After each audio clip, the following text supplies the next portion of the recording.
Hello friends, welcome back to our channel ప్రియాతో సరదాగా.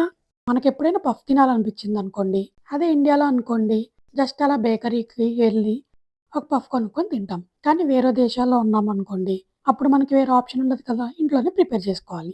అది కూడా ఒక ఎయిర్ ఫ్రైయర్లో పనీర్ పఫ్ ఎలా ప్రిపేర్ చేసుకోవాలో చూపిస్తాను. మనకి పఫ్ పేస్ట్రీ షీట్స్ అని రెడీమేడ్ దొరుకుతాయి. అవి తెచ్చేసుకొని పెట్టేసుకుంటే చాలా ఈజీగా అయిపోతుంది. ఇప్పుడు లోపల స్టఫ్ ప్రిపేర్ చేసుకుందాము. ఒక బాండీ పెట్టేసుకొని కొంచెం బటర్, 2 టేబుల్ స్పూన్ వరకు ఆయిల్ వేసుకొని పన్నీర్ని ఇలా చిన్న చిన్న క్యూబ్స్ గా కట్ చేసుకొని వేసుకోండి. పన్నీర్ని చిన్నగా కట్ చేసుకోవడం వల్ల తినడానికి కూడా చాలా బాగుంటది. ప్లస్ ఎక్కువ స్టఫ్ పడుతుంది.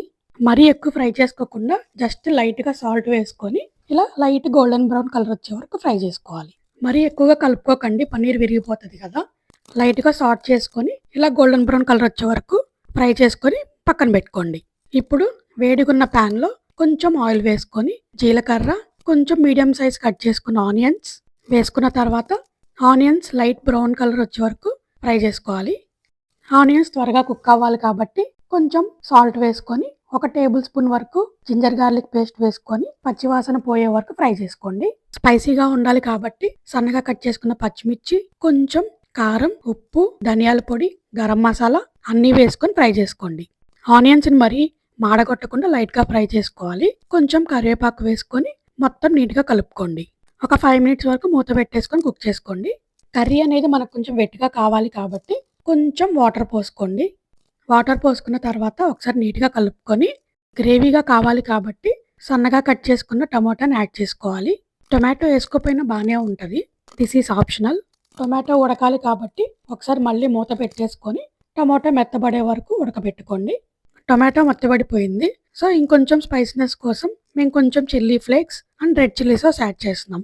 సాస్ వేయడం వల్ల ఏంటంటే కన్సిస్టెన్సీ కూడా కొంచెం గ్రేవీగా కనిపిస్తుంది. సో కొంచెం పెప్పర్ పౌడర్ అన్నీ వేసుకొని ఒకసారి నీట్గా కలుపుకొని ఆయిల్ అనేది కొంచెం బయటకు వచ్చే వరకు, ఆ తర్వాత సన్నగా కట్ చేసుకున్న క్యాప్సికమ్ యాడ్ చేసుకోవాలి. క్యాప్సికమ్ ఎందుకు ఇప్పుడు యాడ్ చేస్తున్నామంటే తినేటప్పుడు మనకు కొంచెం క్రంచిగా బాగుంటుంది. ముందే యాడ్ చేసుకుంటే మెత్తగా అయిపోతుంది. ఫైనల్గా ఇంకా ఫ్రై చేసుకున్న పన్నీర్ని దీనిలో యాడ్ చేసుకోండి. పన్నీర్ని ఒకసారి కదిలిచ్చి వేసేసుకోండి, ఎందుకంటే అతుక్కుపోతాయి కదా. పన్నీర్ వేసుకున్న వెంటనే కలుపుకోకండి. జస్ట్ ఒక సెకండ్ అలా ఉంచేసి తర్వాత సైడ్స్ నుంచి కలుపుకోండి. సేమ్ ఇదే ప్రాసెస్లో మీరు ఎగ్ పఫ్ కూడా ప్రిపేర్ చేసుకోవచ్చు. పన్నీర్ వేసుకోకుండా సేమ్ ఇదే గ్రేవీలో ఎగ్ని బాయిల్ చేసుకుని హాఫ్గా కట్ చేసుకుని పెట్టేసుకుంటే ఎగ్ పఫ్ అయిపోతుంది. మనకి పెద్దగా పని లేకుండా ఈ పఫ్ పేస్ట్రీ షీట్స్ బయట అమ్ముతున్నారు కదా, అవి తెచ్చేసుకుని ఒక హాఫ్ అన్ అవర్ పాటు బయట పెట్టుకుంటే షీట్స్ అనేవి మెత్తబడతాయి. ఇవి కొంచెం మందంగా ఉంటాయి కాబట్టి కొంచెం మెత్తబడ్డ తర్వాత 4 సైడ్స్ ఈవెన్గా రోల్ చేసుకోండి, ఫ్లాట్ చేసుకోవాలి. సో ఇప్పుడు ముందుగా ప్రిపేర్ చేసుకున్న పన్నీర్ స్టఫ్ని కేర్ఫుల్గా మధ్యలోకి పెట్టుకోండి, ఎందుకంటే మరీ స్టఫ్ ఎక్కువైపోయినా కానీ బయటకు వచ్చేస్తుంది. ఇప్పుడు 4 సైడ్స్ కొంచెం వాటర్ అప్లై చేసుకోండి. వీటిని మనం ఏ షేప్ కావాలంటే ఆ షేప్ ప్రిపేర్ చేసుకోవచ్చు. ఫస్ట్ నేను రెగ్యులర్ షేప్లో ట్రై చేస్తున్నాను. 1 సైడ్కి ఇలా ఫోల్డ్ చేసేసుకొని ఒక ఫోర్క్ తీసుకొని ఇలా మార్కులు పెట్టుకోండి. మనం వాటర్ అప్లై చేసాం కాబట్టి ఈజీగా అతుక్కుంటుంది. సో స్టఫ్ అనేది బయటికి రాదు. సేమ్ ఇలాగే ఇంకో షీట్ని రోల్ చేసుకొని స్టఫ్ని పెట్టేసుకొని వేరే షీట్ ప్రిపేర్ చేస్తున్నాను. సైడ్స్ అంతా వాటర్ అప్లై చేసేసుకొని ఇలా 2 సైడ్స్ క్లోజ్ చేసుకొని ఇంకో 2 సైడ్స్ కూడా వాటర్ అప్లై చేసుకుంటూ క్లోజ్ చేసేయాలి.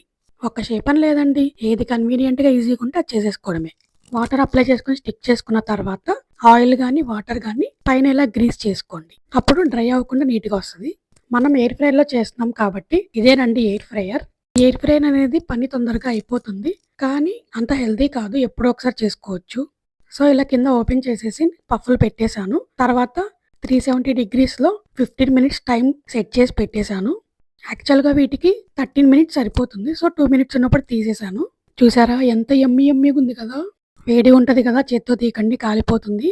సో ఇంకా మన పన్నీర్ పఫ్ రెడీ అయిపోయింది. ప్లేట్లో తీసుకొని పక్కన పెట్టుకోండి. యాక్చువల్గా మేము ఫస్ట్ టైం ఎగ్ పఫ్ చేసాము, చాలా బాగా వచ్చింది. సో ఈసారి పన్నీర్ పఫ్ చేసాము, ఇది కూడా చాలా బాగుంది టేస్ట్. ఈ 2 షేప్లు కాకుండా 3rd షేప్ కూడా ప్రిపేర్ చేసాం, చాలా బాగుంది కదా చూడ్డానికి. పైన వాటర్తో కానీ ఆయిల్తో కానీ గ్రీస్ చేసేసుకొని టెంపరేచర్ సెట్ చేసుకొని పెట్టేసుకోండి. సేమ్ ఇదే ప్రాసెస్ని మీరు ఎయిర్ ఫ్రైయర్లో కాకుండా ఓవెన్లో కానీ లేకపోతే గ్యాస్ స్టవ్ మీద కానీ చేసుకోవచ్చు. అది బేక్ అయ్యేలోపు పచ్చిమిర్చిని కొంచెం డీప్ ఫ్రై చేసుకొని పక్కన పెట్టుకుందాం. తినేటప్పుడు స్పైసీగా భలే ఉంటుంది కదా. 3, 2, 1 వావ్, మన పఫ్ఫులు రెడీ అయిపోయినాయి. ఎలా వచ్చినాయో చూసేద్దామా ఫ్రెండ్స్. వావ్ యమ్మీ. మన పఫ్ఫులు రెడీ అయిపోయినాయి, ఇంకా తీసేసుకొని సర్వ్ చేసుకుందాం. ఫస్ట్ టైం చేసుకొని తిన్న తర్వాత మళ్ళీ ఎప్పుడు చేసుకుందామా అనిపించేలా ఉంది టేస్ట్. ఈ షేప్ అయితే హైలైట్, ఇంత బాగొస్తదని అనుకోలేదు. చూడ్డానికి భలే ఉంది కదా ఫ్రెండ్స్! సర్వ్ చేసేసుకొని తినేద్దాం. కొంచెం ఫ్రై చేసిన పచ్చిమిర్చి అండ్ టమాటా కెచప్ వేసుకొని తింటే అద్దిరిపోద్ది. పఫ్ఫుల్లోకి కెచప్ లేకుండా తింటాం ఎంతమందికి ఇష్టమో కామెంట్ చేసేయండి. అంతే అండి. ఎంతో quick and easy paneer puff ready. మీరు నా ఛానల్‌కి సబ్స్క్రైబ్ చేసుకోకపోతే ప్లీజ్ సబ్స్క్రైబ్ టు ప్రియాతో సరదాగా యూట్యూబ్ ఛానల్. Thank you.